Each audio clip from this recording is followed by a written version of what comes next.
प्रसंगस्य नमस्कुर्यान्न कस्यचित्। जब व्यासासन पर व्यास विराजित हो जाएं तो जब तक प्रसंग पूरा ना हो तब तक किसी को प्रणाम न करें। व्यासासन पर आरूढ़ बैठ गए हैं और बीच में कोई आ गया है। आजकल शुक्ला जी सब लोगों को आपको पता है कथाएं होती हैं, फलाने मंत्री आ रहे हैं, गुरुजी मंत्री आ रहे हैं। भोपाल में कथा थी राजीव नगर में, और कोई मंत्री आने वाले थे, कोई प्रसंग चल रहा था।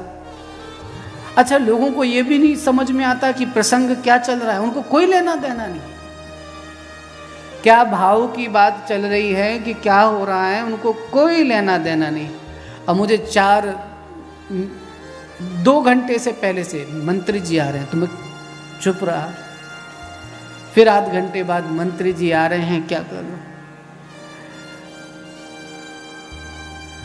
फिर ये हुआ कि मंत्री जी मंडप में प्रवेश कर गए। अरे मंत्री जी आ रहे हैं, अरे भाई मैं क्या करूं, मंत्री जी आ रहे हैं तो कथा बंद कर दूं। मंत्री जी आ रहे तो आए, बैठे, कथा में प्रणाम करें। ये थोड़ी कोई नियम है कि मंत्री जी आ रहे हैं तो कथा को छोड़ करके, भागवत को छोड़ करके, भगवान की चर्चा को छोड़ करके उनकी जय जयकार करने लग जाएं। है ये कोई नियम है क्या?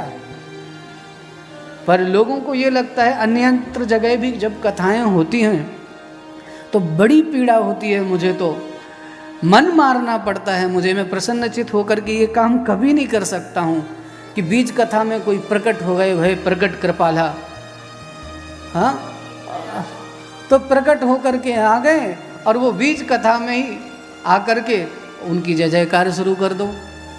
जब व्यासपीठ पर बैठे हैं और व्यासपीठ पर बैठ करके जब तक कोई प्रसंग पूरा नहीं हुआ है तब तक कोई भी आ जाए उसको चुपचाप आकर के बैठ जाना चाहिए। उसको कथा में किसी भी प्रकार की आशा नहीं करना चाहिए कि उनको सम्मान मिले, कि उनको कुर्सी मिले, कि लोग उनको पूछें। ये नहीं होना चाहिए, पर आजकल ये सब होता है। यहाँ पर लिखा है बालो युवोथ वृद्धो वा दरिद्रो वापि दुर्बलः पुराणज्ञः सदा वन्द्यः पूज्यश्च सुकृतार्थविः। पुराण का प्रवचन करने वाला बालक हो, युवा हो, वृद्ध हो, भले वह धनहीन हो, दुर्बल हो, कैसा भी हो, लेकिन वह पूज्य है। उसके प्रति नीच बुद्धि नहीं करना चाहिए। नीच बुद्धिम न कुर्वीत पुराणज्ञ कदाचन यस्य वक्त्रोद्गता वाणी कामधेनु शरीरेणाम। शरीरेणाम, वक्ता की वाणी तो कामधेनु की तरह है। इसलिए कभी भी किसी भी वक्ता की निंदा नहीं करना चाहिए। जितने भी गुरु हैं, माता पिता, उनमें सबसे श्रेष्ठ गुरु पुराण वक्ता है।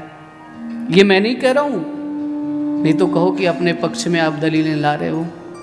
ये मैं नहीं कह रहा हूं, यह शिव पुराण कह रहा है। गुरुवा संति वह वो जन्म तो गुणतश्च वै परो गुरु पुराणज्ञ तेषा मध्य विशेषता। माता पिता गुरु हैं, अन्य गुरुजन हैं, लेकिन उन सब में कथा कहने वाले जो हैं वो विशेष गुरु हैं। प्रेम से कहिए हर हर महादेव। जब कथा हो रही हो और कथा आरंभ हो गई हो तब क्या क्या ध्यान रखना चाहिए ये भी ध्यान रखिए। कभी भी वक्ता से ऊंची आसन पर नहीं बैठना चाहिए। कथा हो रही है और यदि शरीर में सामर्थ्य है तो कोशिश यह करना चाहिए कि नीचे बैठ करके कथा सुने। हाँ महेंद्र, अब आजकल के समय की स्थिति ऐसी है, नहीं बैठ पाते हैं, कोई बात नहीं, पर वक्ता के बराबर से ना बैठे, आसन पर ना बैठे और तांबूल आदि का भक्षण करते हुए कथा श्रवण ना करे। पान खा लिया, तंबाकू खा ली और फिर खा करके कथा श्रवण करने के लिए बैठ गए, नहीं बैठना चाहिए। उसमें जो कौन सा नरक में जाते वो नहीं बताऊंगा मैं, नहीं तो आपको भी ये भी बता दूं कि अगर ऐसा करते हैं तो कौन से नरक में जाते हैं। कथा के बीच से उठ करके नहीं जाना चाहिए। तांबूलम भक्षण, तो ये जो तांबूल भक्षण करते हैं उनको भी भगवान के जो यम के किंकर हैं वो अच्छे से तांबूल खिलाते हैं उनको। तुंगासन पर आरूढ़ हो करके कथा नहीं श्रवण करना चाहिए। बीच में किसी भी प्रकार का विघ्न नहीं करना चाहिए। अनेक बातें यहाँ पर लिखी हैं और उन सब से ज़्यादा महत्वपूर्ण ये है कि भाव रहित होकर के कथा और अनादर भाव से कथा का श्रवण शिखाजी नहीं करना चाहिए। जब भी सुने कथा मन जाए। देखो मैं तो अपनी कथाओं में इस तरह की बातें नहीं करता हूं, पर चूंकि शिव पुराण की कथा के उसमें ये लिखा, तो कथा को बिना व्यासपीठ को प्रणाम किए कथा न श्रवण करें और बिना कुछ द्रव्य हाथ में लिए या बिना कुछ चढ़ाए कथा को श्रवण न करें। हम लोग सत्यनारायण भगवान की कथा सुनते हैं तो हमारे ब्राह्मण देवता बड़ी सीधी सादी भोली भाली भाषा में कह देते हैं, हाथ में अक्षत ले लीजिए, अब ये अध्याय पूरा होगा, अब अक्षतम इस अध्याय पे चढ़ा दीजिए। ये सारी बातें यहाँ पर विशेष रूप से बताई गई हैं। इनका जितना संभव हो सके नारायण उतना हमें प्रयास करना चाहिए कि हम पालन करें, और विशेष रूप से अगर कुछ न हो सके तो श्रद्धा युक्त चित्त होकर के तो कम से कम हमें कथा का श्रवण करना ही चाहिए। खाना क्या क्या नहीं चाहिए? बोलो हर हर महादेव। क्या क्या नहीं खाना है? देखो वैसे तो आज देवशयनी एकादशी है तो आज तो इन सब चीज़ों की, लेकिन इसमें लिखा है प्याज नहीं खाए, पलांडुम लशुनम, हींग नहीं खाए,